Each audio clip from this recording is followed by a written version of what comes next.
Hi, friends. Today we'll discuss about federation process, how federation process will work, and how to add a node to a danger. Firstly, the node federation is like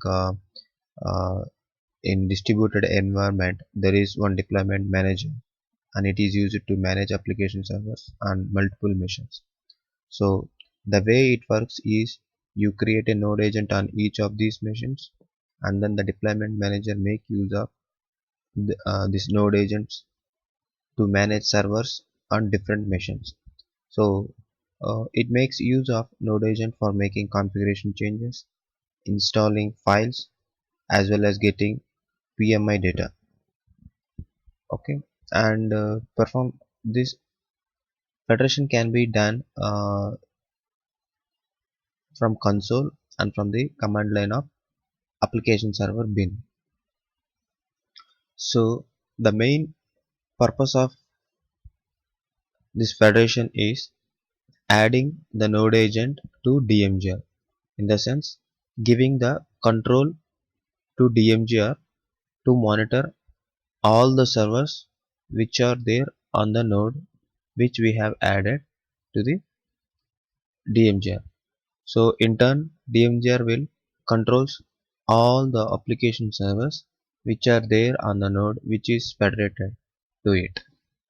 So let's see how federation process will work. As I already said, federation can be done from console and from command line of application server bin. So before adding the node, make sure that node agent is up and running. So here I'm starting the node agent.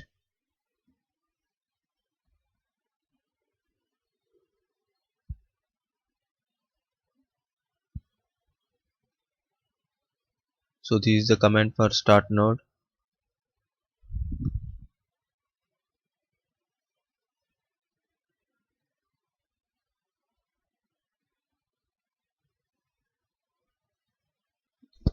Yes, so I have started the node agent. So this is the command to start the node agent.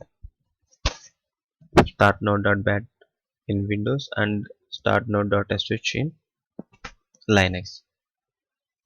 So see, here there is no node in DMGR. So there is a default node for DMGR. So we are adding a node to this.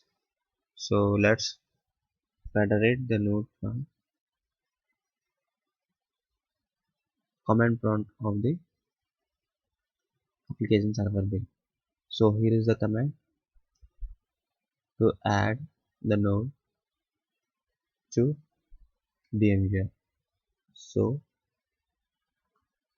add node.bat is the command, and host name of the DMGR and so port of the DMGR hyphen username of the DMGR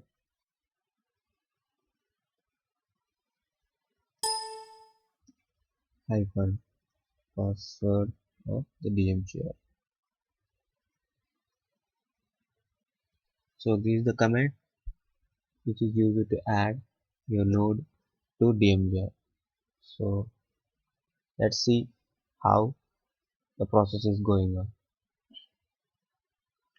So it started federating this node to the deployment manager, and it's successfully connected here. So creating node agent configuration for node 1. So it is creating a configuration node which it has to be added to DMGR. As we see here, there is no single node in the DMGR. So we have federated a node to DMGR. Let's see how the federation is going on. So now, the node 1 has been successfully federated to the DMGR. Let's refresh this. See, here is the node which we have federated. So, now, you have federated the node, and the servers which are on these nodes are also federated to DMGR. See, here we are seeing the node server 1 which is on node 1. So, this is how we will federate the node to DMGR. So let's start the node server